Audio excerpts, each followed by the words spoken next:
Okay. Um, it's obviously didn't do a live stream the last couple of days. This one's going to be about an hour or so. It's not going to be the longest.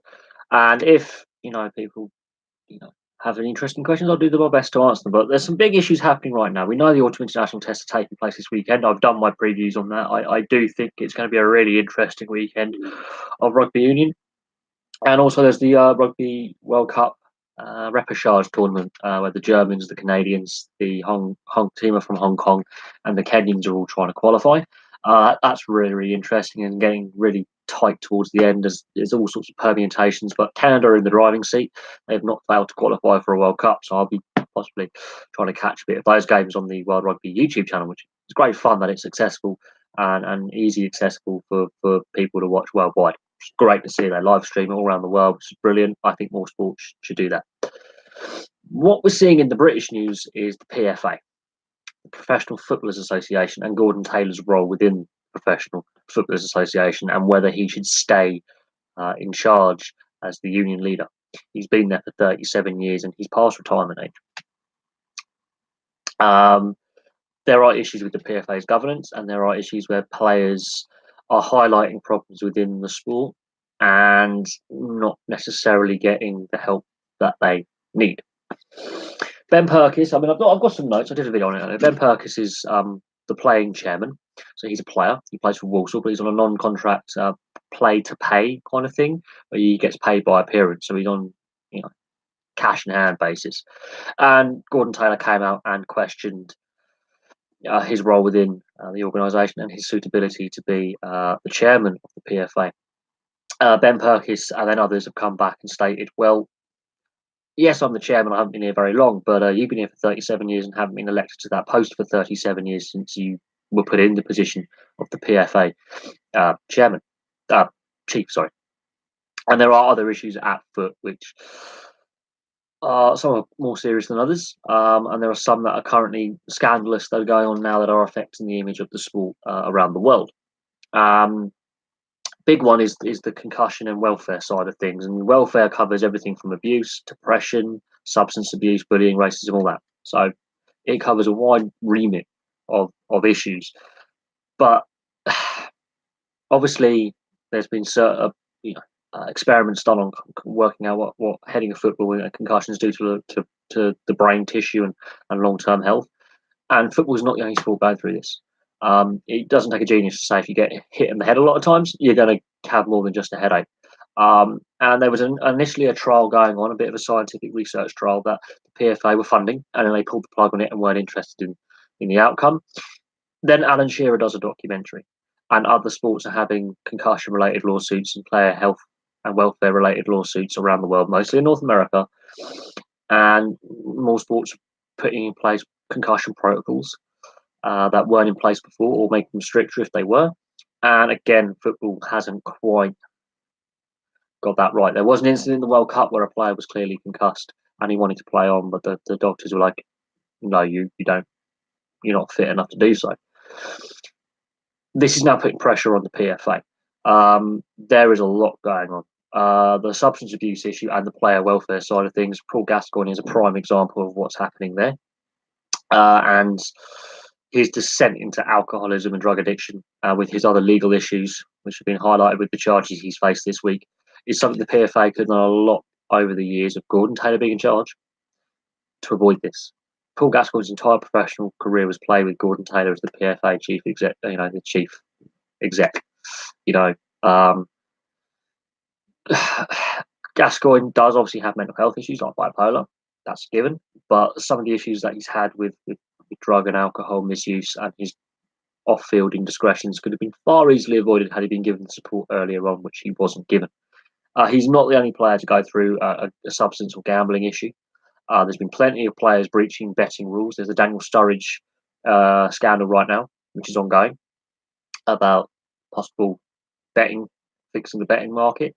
So there are issues already in place when it comes to gambling as well. Again, he's been in charge of a lot of for a lot of the time. It's a big talking point. It's not going away. It's there. The issue is there, and it does risk player unrest. We've seen threats of strikes from the Spanish players and their union over plans to take games abroad.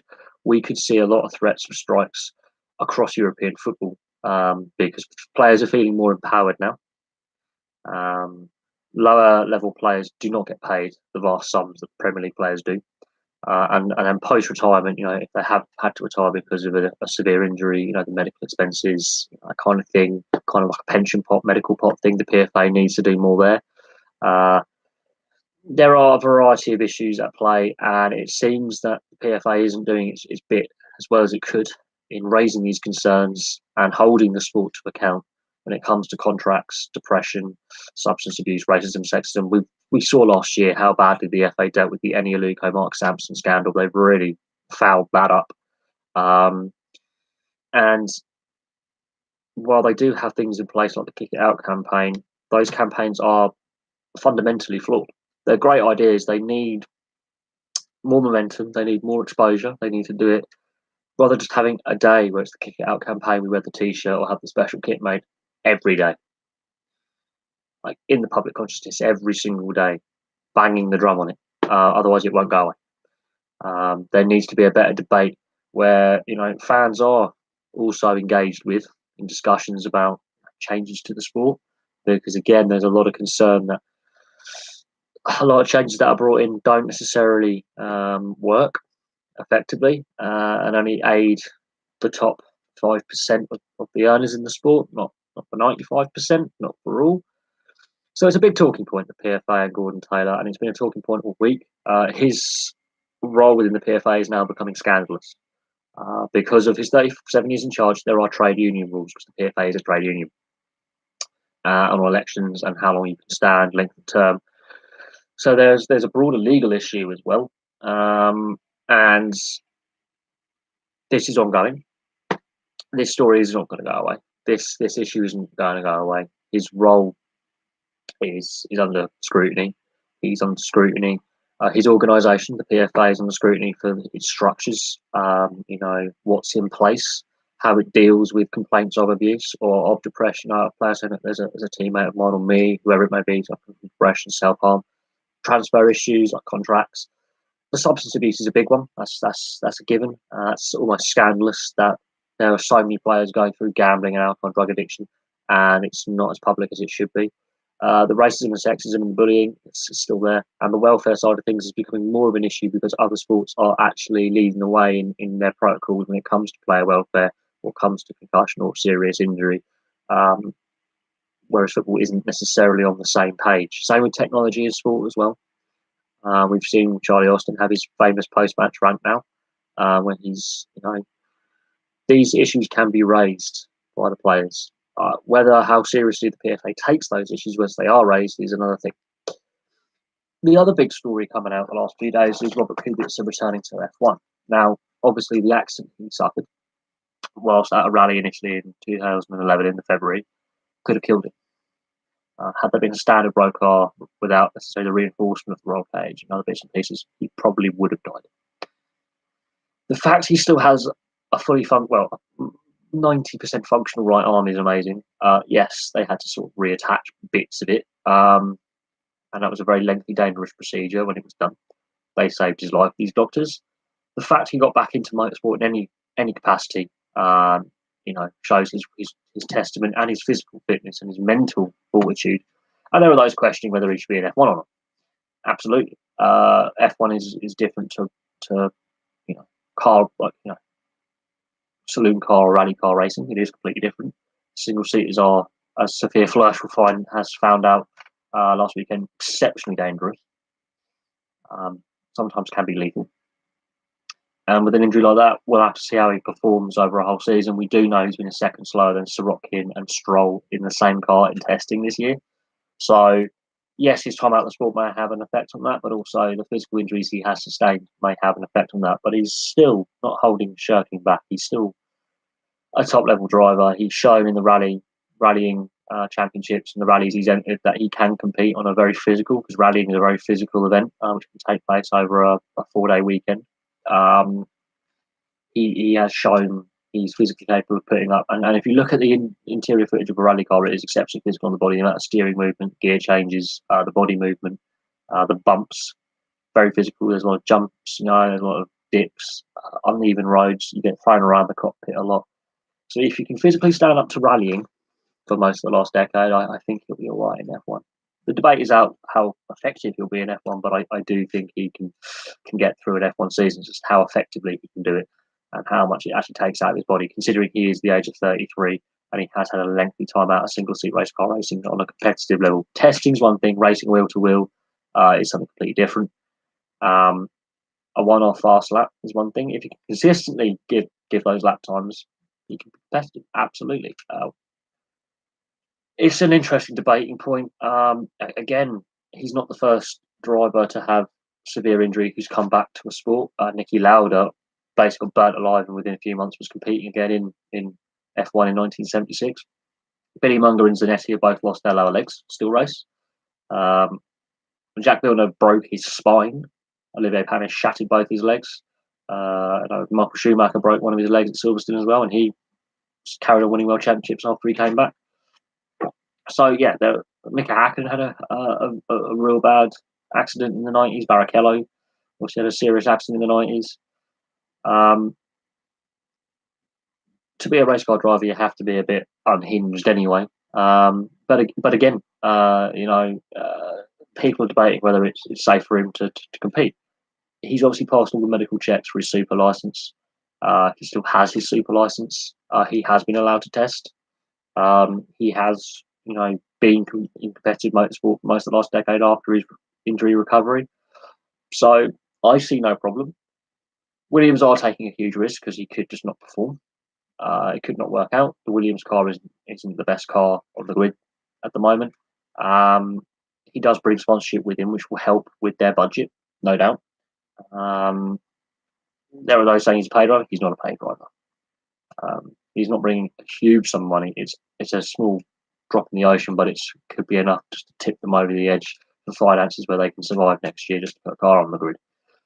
Because if there's issues within F1 with the financial balancing, the distribution of the money, prize money, etc.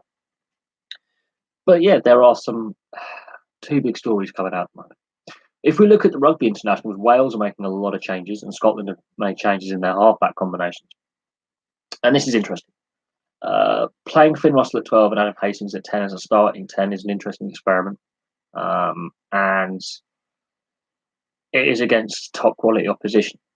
Argentina are very similar to South Africa in the physicality they'll bring to the game and the style of play they'll bring to the game.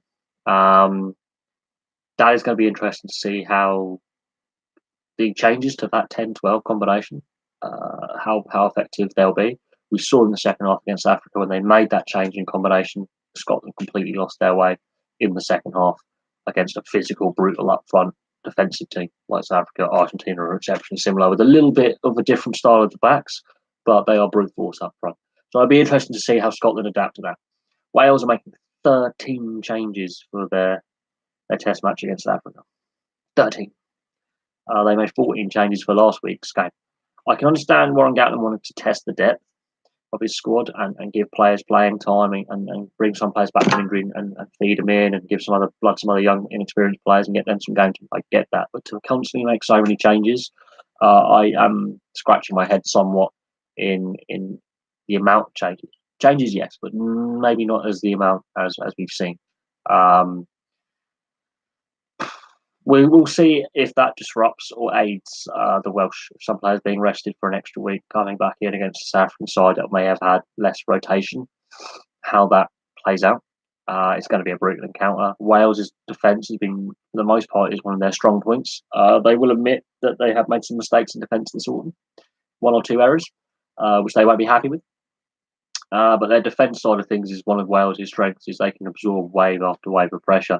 Let's see if they can do it against a brutally powerful South African pack. That's the thing I want to look out for, is if they can do it against one of the best forward packs and some of the biggest outside backs who are exceptionally physical ball runners as well.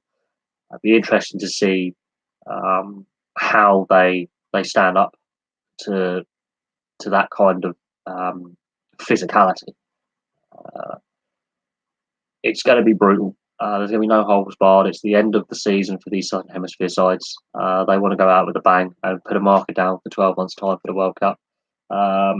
For the Northern Hemisphere nations, they're midway through their season, and it's a good point for the international coaches to see where their teams are at when it comes to development for next year's World Cup, and where they need to fix issues.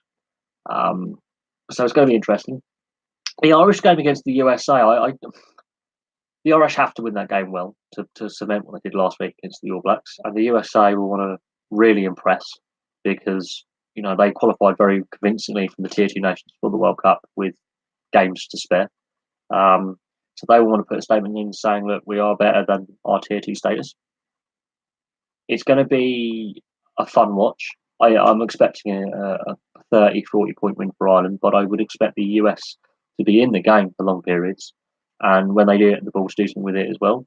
Basic skills. You go to the difference between a Tier 1 nation and a Tier 2 nation. The one thing I'm concerned about the Irish is they may make a lot of changes and not be as high intensity level as they were against the All Blacks. They might allow things to slip. They might be a bit sloppy, which won't necessarily please Joel Smith because obviously he's got to test the depth of his squad.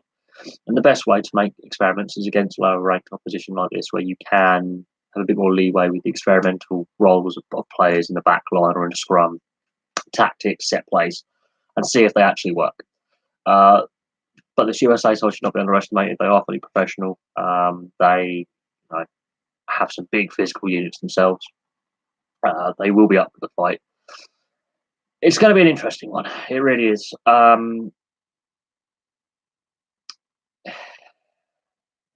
When it comes down to it, though, Ireland still want to put a performance in, put 80 minutes together, and some of those depth players will want to impress and show the coach what they're about for the World Cup next year. The fact I would say easily beat the All Blacks. I think they outplayed the All Blacks last weekend. From all reports I've read and the highlights I've seen, the All Blacks were outplayed. That's twice they've beaten them in 2 years now, so they know they can do it. There is no fear for them anymore.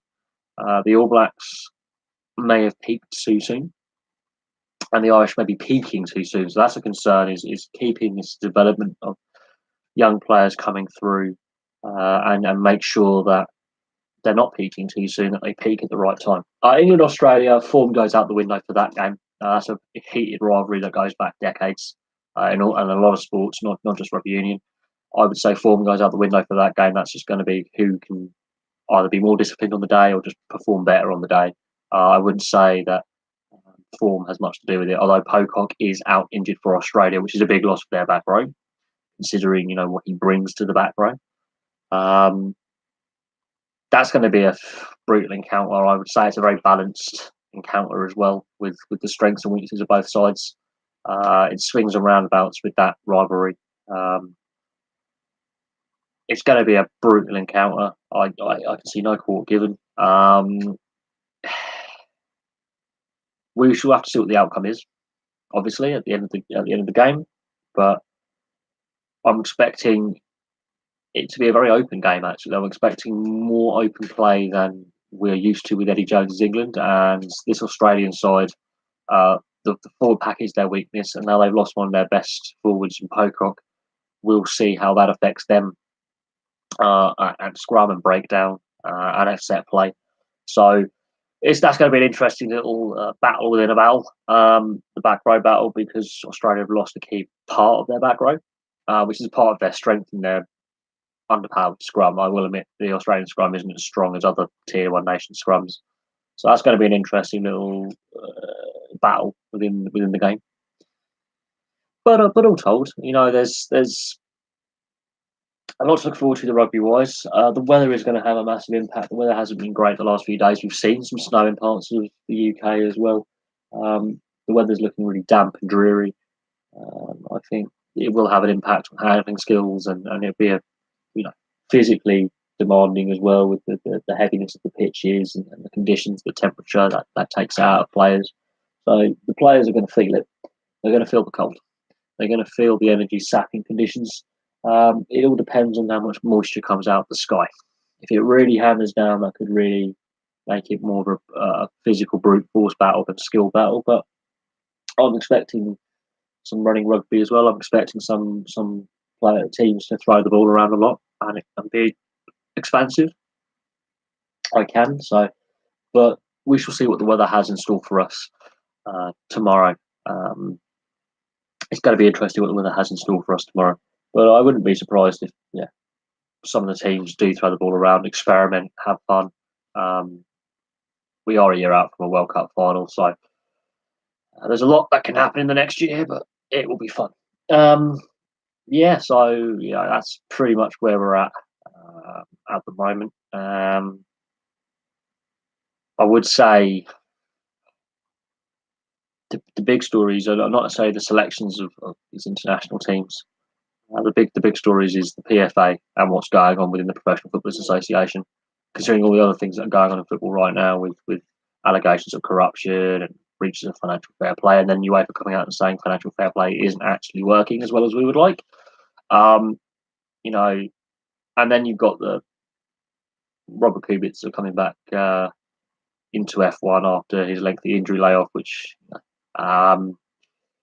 is an interesting debate point as well. And there's already a controversial issue when it comes down to how fit some of these drivers actually have to be to compete at high level motorsport.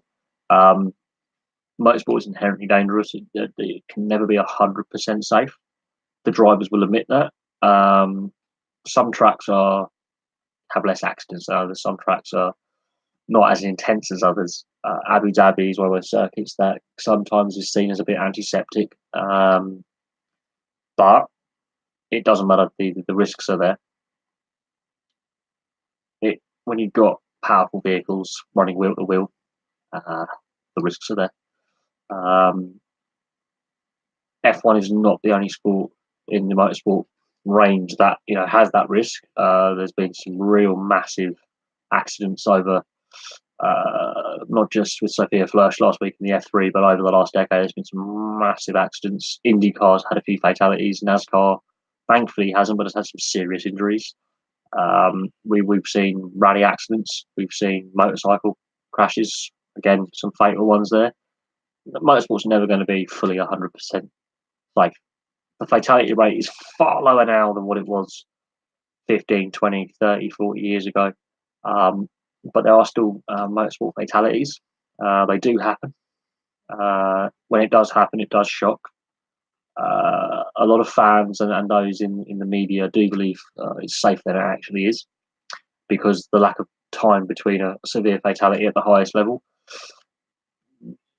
it's still dangerous. We saw last with Billy Munger's accident how close he was. Considering the safety that the cars have gone through, the tracks have gone through, he's still a WMPT race driver. What we saw with Robert Kubica is even with reinforced car structures with roll cages and strengthened door panels, a metal barrier can still go through the car and nearly slice your arm off clean off. So there's only so far safety can go before there's only a certain limit. They're always trying to be innovative, which is fun. I like the innovation that some of the motorsports have come out with in order to make the sports a lot better for people and a lot safer. But it's not a perfect system. It's not one size fits all. And we'll have to see how he does with Williams next year. We'll have to see how competitive the car is. From all reports, this car is not going to be a great car. But we don't know what's going to happen next season. We don't know what's going to happen at the first race. They could all pile up into the first corner and he could win the bloody race. But we know it could be an absolute thunderstorm at Albert Park in Melbourne and he could win the race. So he's a very good wet weather driver. So we honestly don't know what the future holds for next year. His age is a concern. Absolutely. He's one of the older drivers to get signed for next year. But he's willing to give it a shot. He's one of the few F1 drivers alongside Kimi Raikkonen who get out of an F1 car and go rallying the weekend after on the summer break. You go and compete in a local rally in Poland. You just get out of an F1 car and get into rallying, which again shows his skill level, that he can just transfer those skills straight over from single seat to rally car quite easily. We've seen Raikkonen do it and have fun and actually smile and relax. He's more in his element. Kubica's done it as well. and has done reasonably well. He's been competitive, and it's a very physically demanding style of motorsport, as we know. So I don't see a problem with Robert Kubica coming back to F1. I think he can physically stand up to the demand. It's just whether how tired he feels at the end of the day, and if he can push his body as hard as and his car as hard as his teammate or a similar driver on a similar chassis, similar engine, or just the rest of the field. And some tracks are more physically demanding than others, and some less so. But it is what it is. I mean, motorsport, as I said, is inherently dangerous. Back to the PFA battle. We are seeing more and more player unrest in the professional ranks, and the lower leagues shouldn't be ignored as much as they are. I don't think the lower leagues get enough coverage. I don't think the lower league players have enough say in the running of the sport, even though they are fully professional and should be given the same rights as the top level players.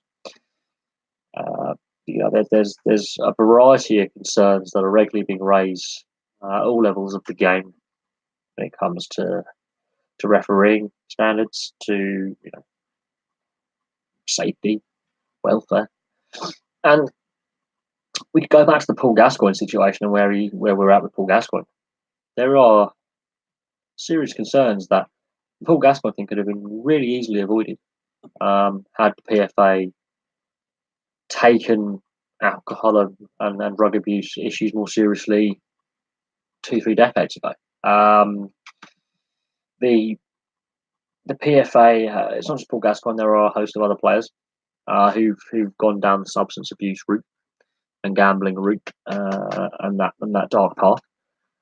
And by all means, I think there is fair criticism aimed at the PFA on that. Yes, there's also personal decision, but it's also that they have to be a guiding hand for some of these players when they're young. A lot of them don't necessarily do well at school, and they are sportingly talented, so that they put more of their effort into sport because they get something out of it. Some of these players' advisors are not necessarily the most reputable individuals, so the transfer fees, the agents, all that needs to be better regulated. And a lot of players are raising concerns about transfer fees and regulation of agents' fees and various bits and pieces like that. And image rights is a big concern. Football's not the only sport where the players' union is at war with either the league itself that the players compete in or things like that. We are seeing collective bargaining agreements in the North American franchise sports and in Australia. And people forget that at lower levels of the sport, in sport, the wages aren't as high. They see the big name stars, they see the money they're on, and assume that the top level, it's all players are greedy.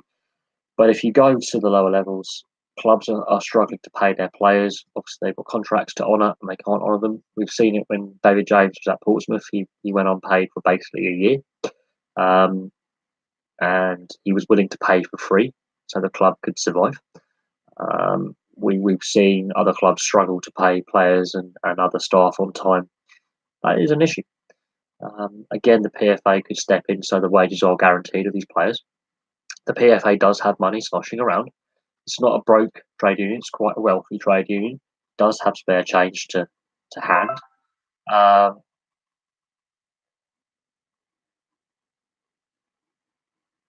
It is an interesting one. The issues with financial structures within PFA as well have been highlighted, and this issue won't go away. Won't go away.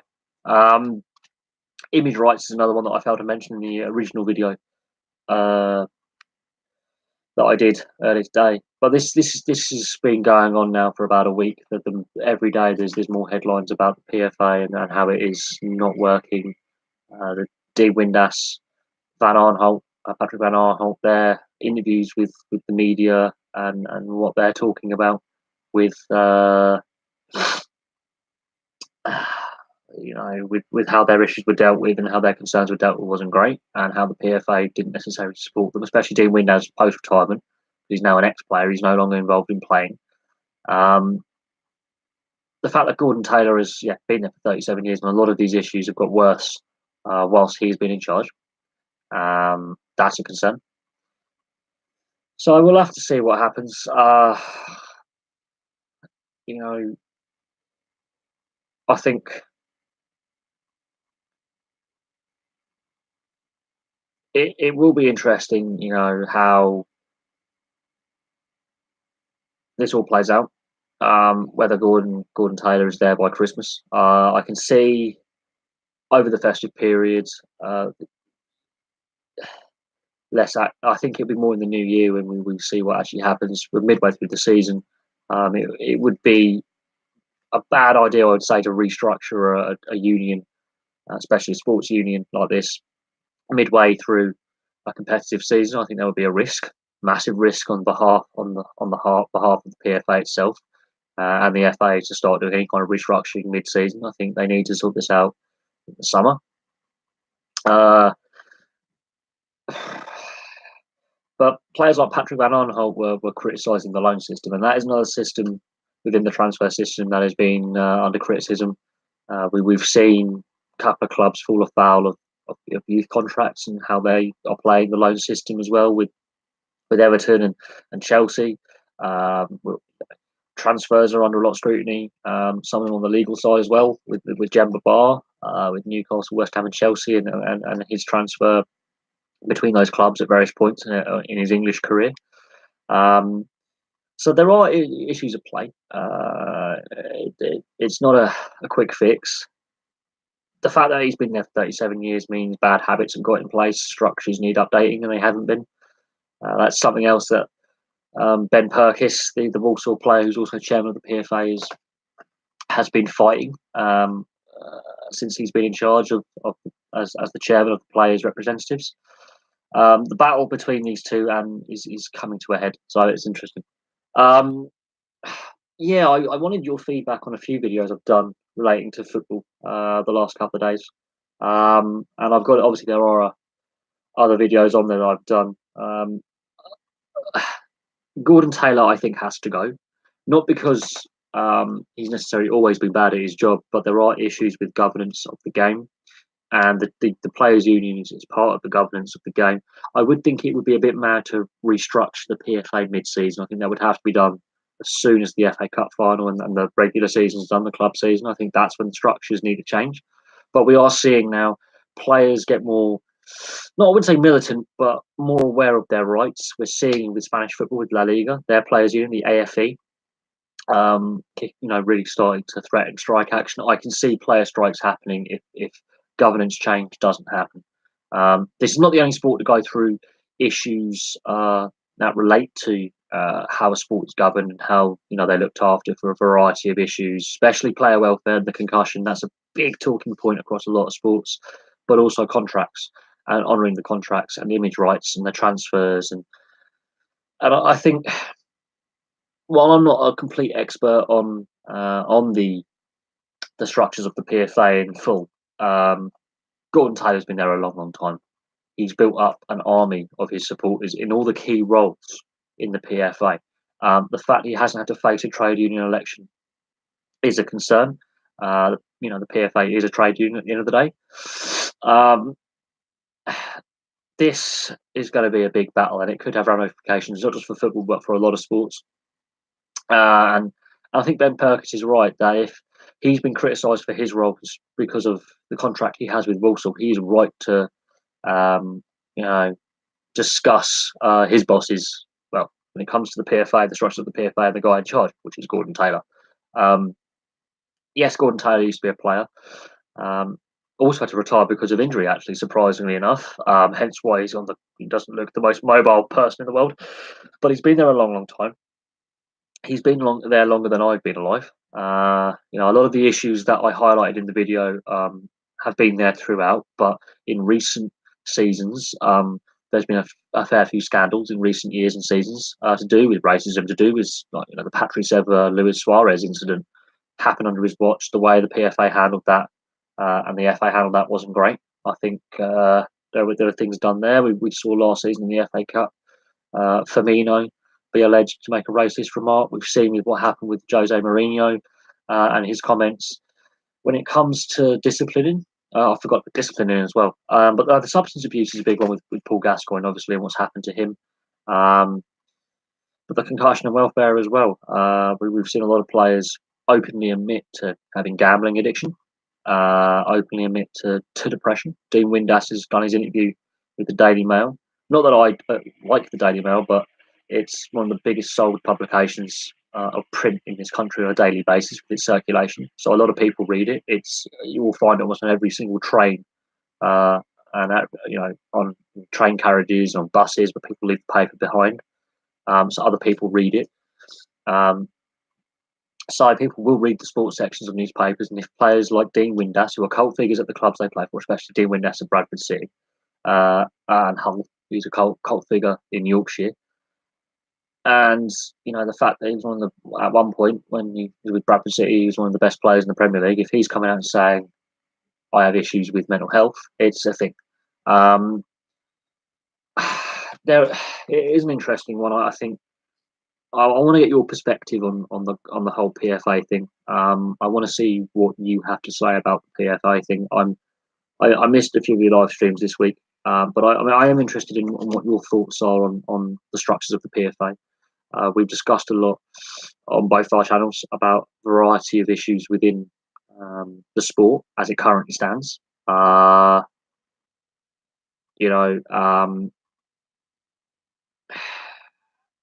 This is not the only problem within football right now, or just professional sport in general. There are other issues, we know that, but it is interesting that he's been allowed to stay in charge for 37 years, and in the last couple, the amount of scandals coming out within the game to do with discipline, abuse, sexism, bullying, racism, it doesn't seem that the PFA are necessarily taking all the complaints from players seriously. It's meant to represent them and protect their working rights. I think we are going to see a battle and a strike. I can see players voting for strike action or some kind of protest about these issues. I think that's how change is going to happen. As long as the racist, homophobic, and moronic chanting continues, it stands sectarian in Scotland until when the players decide not to play. That's when change happens. We've seen in other leagues in Europe when a player, as mentioned, on being racially abused, they've been booked, like Balotelli and Suleiman Tari. You know, there has to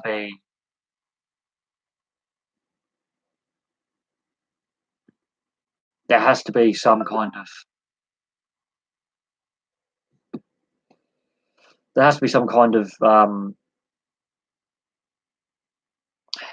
I don't know. I'm getting a lot of comments on other videos here. People are like apparently slagging off my knowledge of rugby union, which is just annoying. I know players are missing, injured, and suspended. This is the full strength able of selection. I'm not saying it is a full strength side. Morons. Um, you know,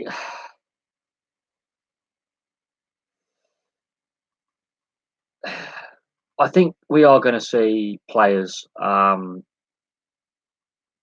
protest, possibly down tools at some point. I wouldn't be surprised if there is a player strike within the next couple of years. I don't know how likely. Oh no, I mean, as a player, he had to retire because of injury. So I'm really surprised that he hasn't necessarily put in things in place where there is this kind of medical fund that all current next players who are not able to play because of injury can access. This is a big debating point. A lot of sports right now is access to welfare in the sense of medical bills and support, income support, because as I said, not every player is a multi-millionaire like Ronaldo or Messi or David Beckham. Not every player has that post-career kind of, they can still make money out of their image. Most of them, 95, 96%, play in the lower divisions of professional football around the world. They don't necessarily have this financial support that is necessary. And even players who do make it to the top level, we've seen, look at Paul Gascoigne. I use him as an example because under Gordon Taylor's watch as PFA chief covers the entire period of Gascoigne's career. From when Gordon Taylor was first installed as the PFA chief to now, Gascoigne's career is covered under that period, and then the aftermath of his career is also covered under that period. Obviously, lessons have been learned, and more is learned about mental health each day, and more is learned about alcoholism and addiction each day. Addiction is not an unknown phenomenon back then. People knew about alcoholism and drug addiction, you know, well before Paul Gascoigne was screwed up. Addiction was already known about, but the ways of dealing with it and talking about it have evolved over the last 20, 30 years. I would say this, though. Gascoigne is a prime example of how the PFA has actually failed a player and how the game has failed players. He obviously was badly advised and not properly looked after when teammates may have known he had a problem. But it also highlights the drink culture that is still within professional sport. There is an issue with drinking, drugs, and gambling. Paul Gascoigne is a prime example I use because A, he's still alive, but B, you've got to look at the amount of problems he's had while still playing and post retirement. I wouldn't say Gordon Taylor is necessarily being the age of 73 is necessarily a bad thing if you want to stay active within the sport that he used to play in. Absolutely not. But the fact he's not been challenged at the PFA in someone else standing against him saying that I think we need to target racism today. I think we need to target bullying, substance abuse, and actually stand on the platform saying this is what this union needs to look at and address with various things. They did obviously a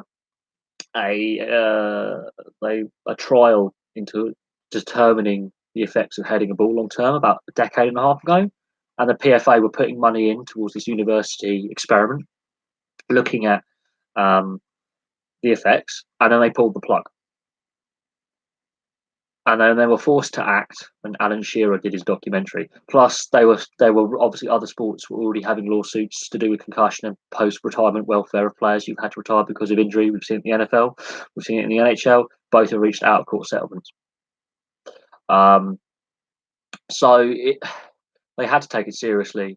I think I think he's been asleep on the watch for a few things, and everything I've mentioned has happened under his watch. There has been scandal underneath his watch, and the PFA the players should be able to freely talk about mental health, alcoholism, drug addiction, gambling. Gambling is a big one, which I didn't necessarily mention as much as I could have. Gambling is a massive issue. Daniel Sturridge is under investigation for some with his, I think, a cousin or something or a friend. They try to fix a gambling market over to do with one of his transfers, trying to make money.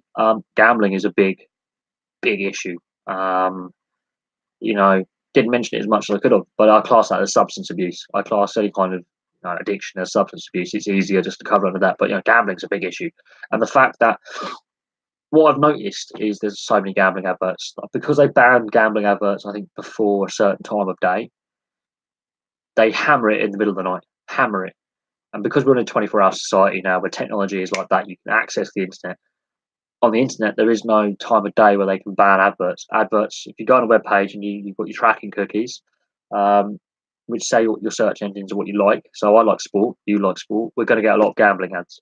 If, let's say, a younger relative, a child, right, has to borrow the laptop to, I don't know, do something, send an email, do some homework, and they want to go on YouTube, gambling ads will come up, and there's no time of day where they can sanction that because it's just done on IP address. So I've noticed a lot more gambling ads on the internet, definitely on TV at a certain time of night. Even on things like Discovery Channel. This program is sponsored by Ladbrokes. I see about 4 or 5 gambling firms really smashing the Discovery Channel, the History Network, Discovery Turbo, especially on the Sky subscription service, Skybox. Channels that you can get on Sky or BT TV or Talk TV or whatever the subscription TV services, hammering with the adverts. You got to look at the amount of sponsorship that, not just football, but all sport is getting from gambling companies. We've got tournaments sponsored by gambling firms, and it's come out this week that up to 70,000 kids are at risk, and 30,000 have gambling addictions under the age of 16. Because you've got to be 16 to do the national lottery. So if you're below 16, you can't gamble on anything. National lottery and postcode lottery and those kind of lotteries where you pick your numbers out, you've got to be 16. Only other form of gambling, you've got to be 18. If school-age kids have got gambling problems, that's an issue. It's been highlighted this week. Figures vary from source to source, but they vary between 30 and 70,000 at-risk youths that are known via school or college that have had issues with gambling, or it's a concern. cause a concern issue. That's a lot of kids. Even a very small minority of school age kids, that's still a lot of young people. I do disagree. I don't like the amount of betting. When I was watching the World Cup, for example, every match on ITV was hammered with betting adverts. Absolutely hammered. There were so many. It was relentless. And I wasn't fully comfortable. It was the same when the IPL used to be on ITV4, the cricket. Again, hammered with betting ad. Less so when the British touring cars is on. Not, I don't think any of the touring car teams have any betting sponsorship, which is amazing for me. Um, to a professional sport, no betting ads. Whereas when the British touring cars was on this summer, no betting sponsorship at racetracks. I don't know what the rules are with gambling companies and motorsport sponsorship, but there doesn't appear to be any. If there is, it's very minor, really not as widespread as football. I fear that rugby union and rugby league will end up going the same way. We're already seeing it with snooker, another sport which has gambling issues with players being done for match fixing. I've just got to check some comments on some other videos. I will still keep talking, but no, gambling is a big issue within sport. I completely understand where you're coming from, but you obviously watch football like on a daily basis. I am, more of a casual viewer these days. I do. Uh,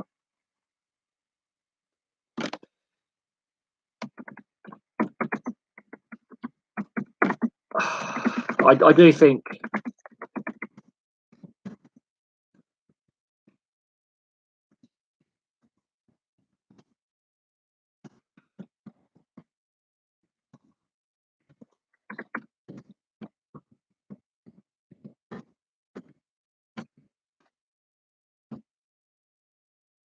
uh, it is a difficult one. When uh,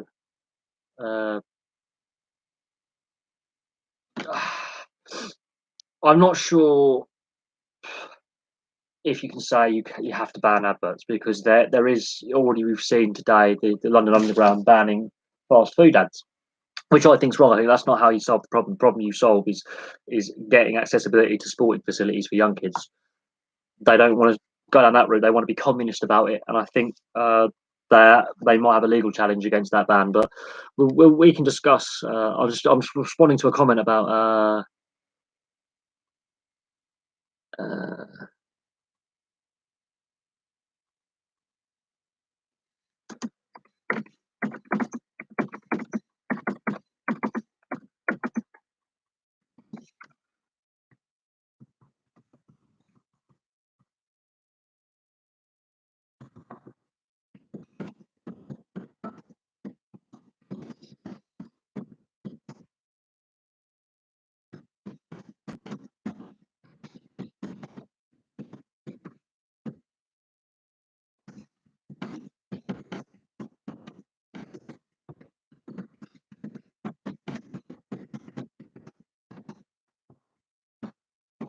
Let me just quickly write this response. I will be with you in a sec.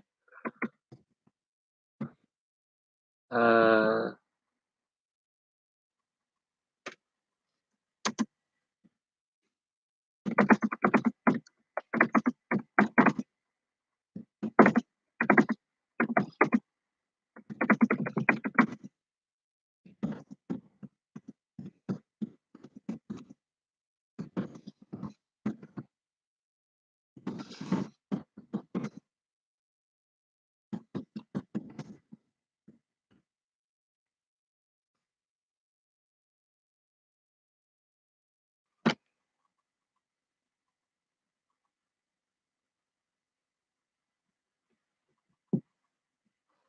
cool. I'm back with you. I just had to have a little disagreement with a thing. Yeah, sorry, I missed your last question. I was actually responding to a comment on a video I did a couple of days ago previewing the Ireland USA Rugby Union Internationals weekend. There is one or two slightly ignorant people who actually haven't watched the USA play over the last 18 months. Luton Town, yeah, I think that says a statement of intent. Luton Town traditionally was sponsored by Electrolux, which is obviously the washing machine manufacturer that is based in Luton. they had a historical sponsorship with that company for over a decade. I'm not surprised that he felt uncomfortable taking a $500,000 from a gambling sponsor. I think he's showing a principled motion there. However, I will say this: there's not a lot of money floating around the lower leagues. We know that. Hence, another issue with the contract side of the PFA. When players are going, we're not getting paid. Our club is broke. Can you give us some kind of contractual payment plan to keep us covered? But I do understand the principle behind it. But clubs can't be picking and choosing at that level. I think Luton Town may have to eventually go and go. They're offering us money that can keep us afloat for a season. 500k at that level is a massive amount of money. But I understand the principle that he's, taking a stand, saying, actually, I think we've gone a bit far here. I have to admit, I don't want to talk about just the PFA video I've done. There are a lot of other sporting stories going on with Robert Kubica going back into F1. But if you look at F1, I honestly say, look at F1, look at motorsport, look how few gambling adverts there are in motorsport across all formula. Doesn't matter if it's single seaters, rallying, touring cars, NASCAR. Look at the gambling adverts or lack of them compared to football. I think it's down to each individual sport as well and what they're acceptable with accepting a sponsorship.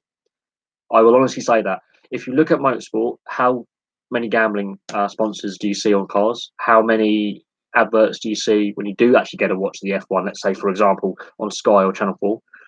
There are not many gambling adverts when it comes to motorsport. Now, whether that is the FIA going, we're not comfortable with this because they do take a lot of motorsport to countries where gambling is illegal, be it for cultural or religious reasons. So the Islamic world, Singapore technically is a Muslim country, not allowed any gambling ads. They finished the season at Dubai in Abu Dhabi, that's a Muslim country, no gambling allowed. They race in Qatar, no gambling allowed. Bahrain. So they do go around the world. Motorsport is a global brand, it's a global thing. And some of the countries they go to do have very strict gambling laws. I think international motorsport has got it right. They have not gone down the gambling sponsorship. Football, however, domestically, £500,000 at that level for Luton Town is a massive chunk of cash that they could do with. But it'll be interesting to see, how Luton Town make up that 500,000 shortfall. That's the problem with rejecting it. The gambling firms have made a lot of money, especially over the last decade or so. They do have, they get taxed a lot. They are heavily regulated. I'm not saying gambling is necessarily a bad thing. It's heavily regulated. It's legalized. It's regulated. That is a lot of money they have turned down for principle. We are seeing so many clubs struggling financially in the lower leagues right now and in the non-league. So you can see the temptation just to sign up a sponsor, and it doesn't matter what the company is. They are desperate for cash. But this is where things like the PFA, the FA, and the Football League could step in and go, we could support struggling clubs more rather than punish them. I do think the way, the finances of football are governed right now is poor. That's my personal opinion. I'm not saying that gambling is necessarily a complete sin. I think I occasionally have a flutter on a racehorse when around Cheltenham Gold Cup and Grand National and the Derby. I used to gamble a lot more on the horses. I'm not a big fan of football gambling with the accumulator bets. My cousin had a massive problem with gambling. He would lose hundreds of thousands of pounds a weekend. He would win some, but instead of saving that money, going to the bank, putting it in a savings account, he would then, with those winnings the next weekend, do the accumulator and lose it all. And then out of his wages, lose some more. And he wasn't on a well-paid job at the time. He's now in the military. He doesn't get the opportunity all the time to go down the bookies. But with the rise of online gambling as well, the accessibility of it all, there is a debate in the Houses of Parliament right now about limiting the amount you can place on wages, but it is a highly regulated industry. I will say that, but it is a massive concern. But Mike, you know a lot more about the ins and outs of daily football than I do, because you're so intense with your channel and you look at each league and you've got a lot more views when it comes to purely football. But yeah, no, it's a massive issue that we have. I wouldn't say the PFA video was my best video I've ever done. I wouldn't necessarily go that far. It's my least ranty video on a serious subject. I could have really gone mad over it, but again, there are issues with the PFA structure. It does need reform. I think every football player and everyone involved with the PFA would admit that it does need updating somewhat. society has evolved. The sport has evolved. Um, oh, I've done a video on that as well. I think you've got to look at it logically. If you're a player from outside the EU, you have to get a work permit. We'll just have a work permit system for overseas players. It works effectively for those non-EU nationals that come here to play, be it ice hockey, where a lot of them are North American or European anyway, but the North American ones, they have to get work visas in the British Ice Hockey League. When it comes to rugby, you've got a lot of South Sea Islanders, Australians, New Zealanders. I will admit a lot of the overseas sportsmen that do compete in the UK are from the British Commonwealth, and there are rules for various Commonwealth countries about visa applications, work visas, length of stay. A lot of them have ended up moving over here and basically getting British passports and becoming naturalised British citizens. I don't think the effect is as bad as the media and the Remain campaign are making it out to be. I'm just old enough to remember before the Maastricht Treaty, actually having to stop and my mum having to show her passport. So when I was living in Germany to get back here to the UK to visit family, when we were based in a British Army base, my mum had to get a Royal Blue passport out and show it at border crossings with the Dutch authorities, the Belgian authorities, the French authorities. I'm just old enough to remember that. It didn't take that long at border crossings, literally about 5, 10, 15 minutes. People whinging about, oh, it's going to be hours of hold-ups. Not as bad as people were making out. Um, it's really not as bad. We have seen players obviously not sort out their work permits in time, and actually that delays the start of their contracts. But the work permit system works well for non-EU nationals. It's worked well for forever. The visa system works pretty well. We already have a system in place for non-EU nationals, so I don't think it will affect it as much as people think. I could see a lot of I actually could see some silver lining to this. I could see more British players in a lot of sports getting chances at the top level because the European, let's say French or Italian or German or Spanish players in football or rugby or ice hockey can't come over here to play. So more British players will get exposure and play at the top level. Whether that weakens the competition in the short term, I think it possibly will. It may weaken the quality level. But at the same time, in the long term, I can see some real positives come out of this. But again, there hasn't been any impact studies redone that I'm aware of. If there have been, they're not really, they are in the public domain, but they're not really put out there for all of us to see. It would be nice to see something like the Premier League or the Rugby Union Premiership, the Super League, because there are two French sides in the Super League structure with Catalan and Toulouse in Rugby League, come out and say, look, this is our impact study that we have done, our assessment we have done of what this political decision and economic decision is going to have on our sport. That's going to be really interesting to see if there are any impact studies that have been done by the various professional sports here in the UK. I would think football would be the most affected. I would also say rugby union and ice hockey professional levels will be affected as well. Most of the overseas players that we get in British ice hockey are from the EU. And as someone who goes to a lot of games, I can tell you most of them are from the Czech Republic and Slovakia. I wouldn't necessarily ruled Europe club level, yes. Internationally, no. But I would say more home selection for players. So the French were at their best when most of the players played in France. Brazilians were at their best when most Brazilians played in Brazil. I would say try and encourage players to play in country of origin, with allowing players to move across, because we have seen that does help. But I would say national sides are normally. I mean, look, that Italian side that won in 2006 all played in Italy. The Brazil side in 1970 all played in Brazil. I would say globalization has affected the quality of international sport, and we can debate international selection rules as well, because that's a massive debate that is being had right now, especially in rugby union and rugby league international selection rules, because massive debate over the current rule set, but it is the rule set. I'm not going to go into the debate of the international, selection rules. Half the French side seem to be South African at the moment, or from Fiji, in rugby union, and they've got the French citizenship by residency. So they're now. I would say in the 80s we had a very good side. The 70s, the England side fell flat, and yeah, you could mention in the 70s Brian Clough not being selected as manager was a massive flaw. But I think English club football that was in the 70s, debatable whether we actually were as good. I would say it was very competitive in the 70s. Absolutely. 70s football, for the skill set on the pitches they were playing, I'm bearing in mind.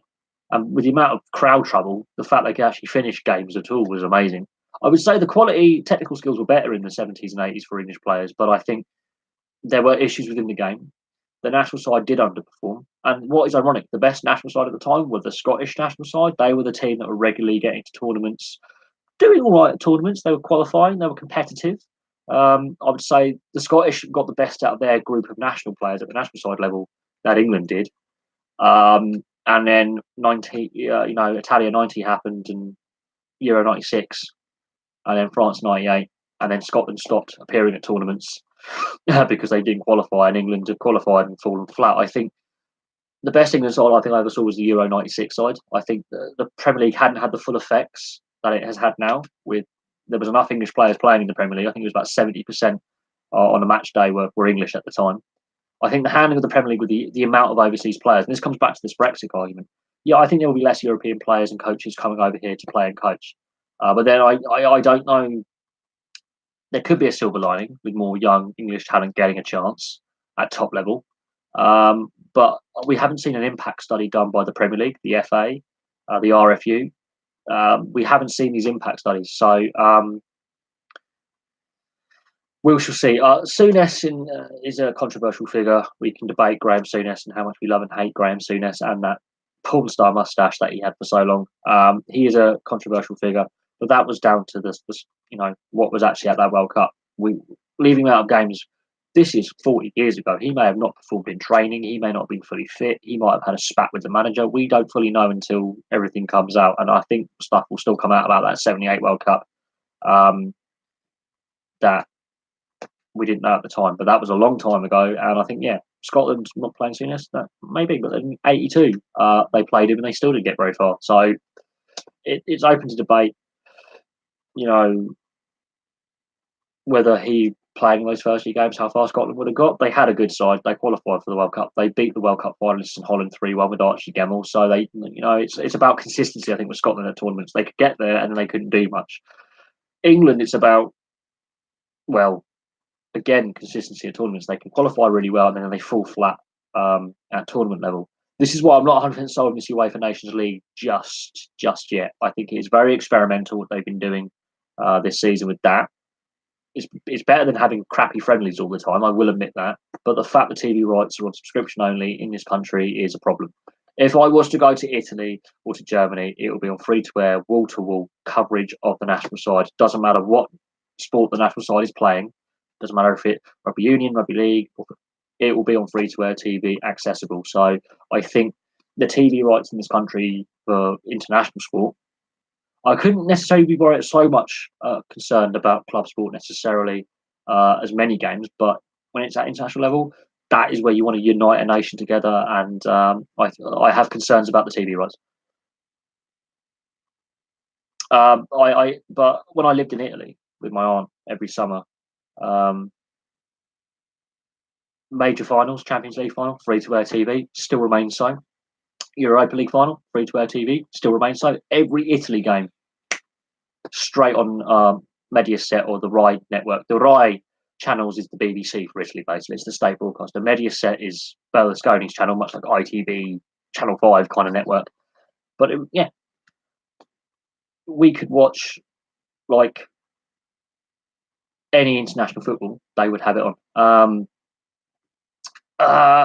Do Scotland get to a major tournament again? Yes. I think they have a very good chance with this UEFA Nations League format of qualification than under the old format. But I do think this experiment, if we see it for the World Cup, I'm not so sure. I think this may be over the Euro qualification only because they're expanding the European tournament. I'm not 100% certain on whether we see Scotland. I think it will happen, but the domestic game needs to improve rapidly when it comes to Scottish football. When it comes to other forms of sport, such as rugby union, rugby league, cricket, we see Scotland all the time. We see. I mean, Scottish rugby is in a good place. Rugby league, not so much. Scottish rugby league needs major work, but rugby union one of the best teams in Europe. They've improved rapidly from their low points, and they did have some real struggles about a decade ago. And they regularly qualify for the World. They never not qualify for the Rugby Union World Cup. When it comes to football, I don't know if they make it to this Euros. They have a very good chance for 2020. The World Cup, I don't know if they're going to do the UEFA Nations League for the World Cup qualification, but for this 2-year period, yes, they do have a chance. Very good chance. So we'll have to see how they do. It's an expanded tournament in 2020, so there's going to be more teams. There's going to be more chance for teams to qualify. I just don't think they necessarily have the team to do much in a tournament if they were to qualify. That's the concern this UEFA Nation League has left me, is some teams that are really not tournament teams, that aren't at a high enough level yet, from the tier 4 nations, the group of 4. You've got A, B, C, D, that D level. Teams from that bracket will qualify for the next Euros. And there are going to be some really terrible teams that are, well, crap, playing at an international tournament that in years past wouldn't have made it because they wouldn't have qualified out their qualifying pool to get to the main tournament stage.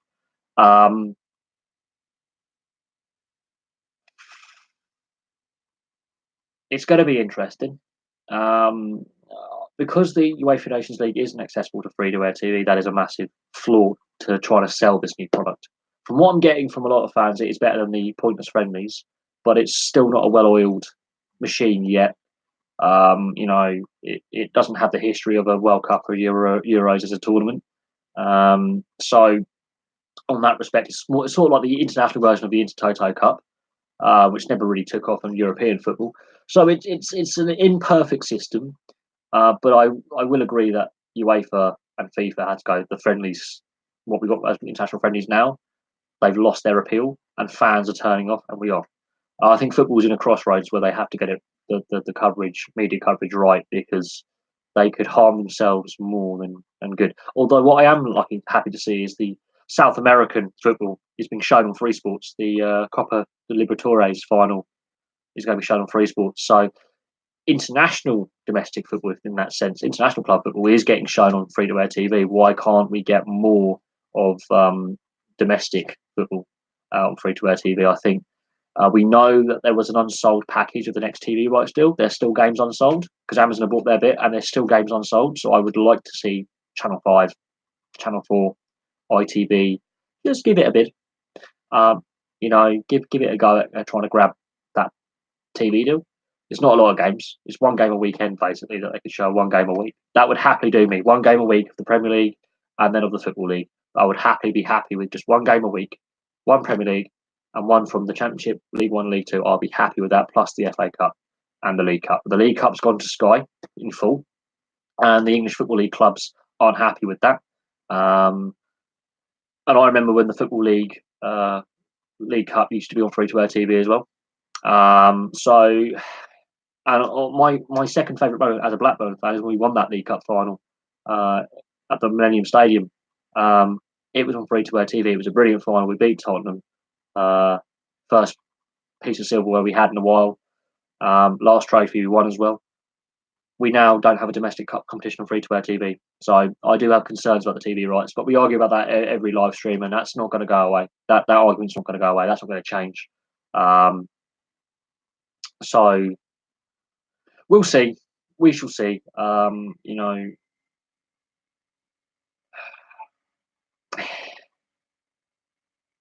Yeah, I don't know. The FA, we've seen with their greed, with the fact they agreed to Sky Sports, all the domestic Four Nations FA, the Home Nations FAs agreed to Sky Sports having UEFA Nations League. I don't know. I think they would face a massive backlash if they were to take the FA Cup on free to air. They would. There's only so far they can push us fans before the sport really has crisis point. So I don't know. But in other countries, so on the continent, in Germany, Italy, France, that's on free to air TV if it's domestic cup competition. I'm not sure they're going to want to touch that one. The League Cup has never really had the appeal that the FA Cup has had. It's a newer competition, but even so, it was on free to air TV, and now it's not, and fans are pissed. Yeah, I know in Wales the S4C and it's only in Welsh. I don't know. I understand the regional devolved TV rights. Scotland gets things that we don't get down here on BBC Scotland with the sports scene rather than being a bit later on the match of the day, where they combine the Scottish football highlights with the English football highlights. But even so, I wouldn't mind watching a Scottish Cup final on free-to-air TV. I think the passion of Scottish fans. While I don't agree with some of the sectarian side of things, some of the issues with the Scottish fans misbehaving, and it's been a stain on the game. I don't mind watching Scottish Cup final. I think that would be interesting to see what the viewership would be outside Scotland. I understand that the Welsh have their S4C channel. There are more speakers of Welsh, Gaelic Welsh than the Scottish Gaelic and Irish Gaelic, however you want to pronounce it. The Celtic languages. There's more people in Wales who speak their native Welsh than in the other parts of the UK, in Northern Ireland, and Scotland, with the Celtic languages. I understand it is written to law. Because of the English and Welsh Union, the way it is legal system, it is written into law that the Welsh will have those rights. Scotland and Northern Ireland don't have the road signs in the two languages as much. Only when you go into Southern Ireland, the Republic, do you see the dual language signs where you have Irish, Gaelic, and English. Scotland, the Gaelic, there's very few locations that have Scottish Gaelic as road signage. I think he's got a couple of seasons left. He's still got a contract. I would say 2 more years. The Rangers are doing remarkably better than people anticipated, considering where they are with the group of players they've got in the NHL. They're not as good as they were 10 years ago. I think they have missed a trick with Lundqvist. They did get to win the Stanley Cup final and didn't win. So he could be one of the best players never to win the Stanley Cup. He has been a warrior for them. I am concerned about their goaltending depth, though, if he was to go injured or be ill. Like say he gets flu and he has to miss a couple of games. I am concerned that Georgiev isn't necessarily ready for this level just yet, for that level just yet. Pavlec wasn't offered a contract, which surprised me, considering he was an experienced NHL goalie as well. Had been a starter before my team, the Jets. So I am surprised they didn't keep Pavlec around while Georgiev developed, but I don't know. I'm not sold on their playing depth. Once we get to like the trade deadline, they may be with an outside chance. But if they do get to the playoffs, I don't see them being able to be as competitive in the playoffs as some other teams. But we're a long way out. A lot can happen. We saw last year how crazy that was with Vegas. These guys and how their season so far this season isn't as great. So I'm not predicting anything. I do think he's got a couple of seasons left in him. Now, whether he retires from the NHL but still continues to play over here in Europe, some players say they're retired when actually they're still playing. It's a weird thing when they say they're retired from the NHL, but they're actually still actively professional players. It will be interesting to see, if he does retire from the NHL level or decide to come back to Europe, how long he actually plays. I think he could go till he's 40. We saw it with Martin Brodeur. He went till he was 41. So Lundqvist has been, for the most part, reasonably healthy. He hasn't had too many injuries. He had that neck injury a couple of years ago. But I don't know. I think it's firstly down to him, and it's also down to the team assessing how fit he is, what level he's at, because eventually his numbers will start dropping, his save percentage will drop, and his goals against average will go up towards the end of his career. So we have to, be a bit careful, what we expect of him. He has played a lot of games. I think the lack of playoffs the last year or so would have helped. I honestly do believe that the lack of playoff games would have kept him a bit fresher for this season. I've got a good friend of mine who's a Rangers fan, so we could debate the Lundqvist. How long does he keep playing for? He's got a couple of seasons left in him at NHL level. Whether he's actually, that could be his end of his career, or he can actually continue to play in Europe and be effective as for a European team in Sweden or even here in anywhere in Europe, like the DHL or the KHL, would be interesting if he could still be effective. But I think as an NHL level, he's got a year or so left, at least another 2 seasons. Well, that's a good question. I don't often get questions on individual NHL players. I get questions on how an NHL team is doing. So an individual player like that, he is Well, I'm not a Rangers fan. I do like Lundqvist. I do think he's a very, very good goaltender.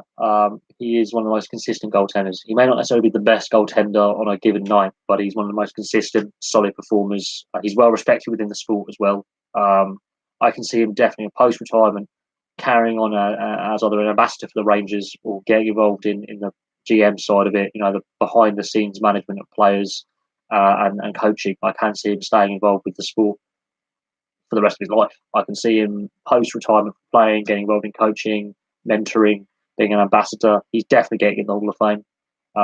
For me, anyway, he's definitely getting in the Hall of Fame. I have no doubt on that. He just doesn't have a Stanley Cup to his name. I don't think the Rangers are close to a Stanley Cup. I really don't. But stranger things have happened in professional sport with underdog champions. And we're only a quarter of the way through the season. There's still a long way to go, plus playoffs. Anything can happen. We've got the trade deadline in February. So we're a long way out from the end, but it will come around quicker than people realise. But there we go. Is there any more questions? Because I didn't want to go as a longer live stream today. I want to do some other videos on the other channel as well.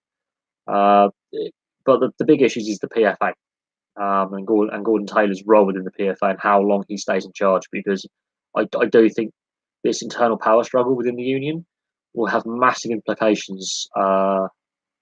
This has happened in the international break where most players, apart from League One and League Two, have not been playing.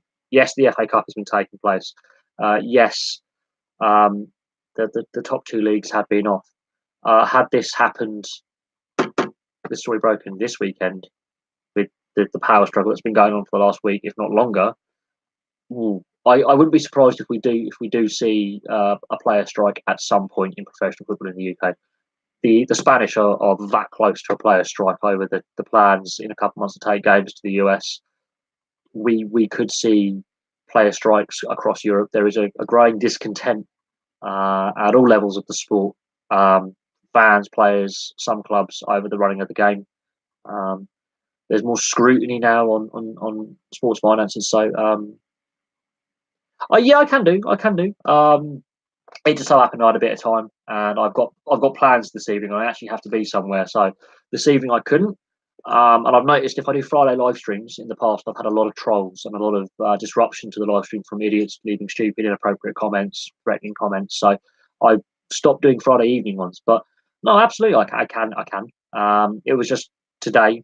I have stuff to do in the evening, and there's a lot going on away from YouTube at the moment, which requires me to be free in the evenings.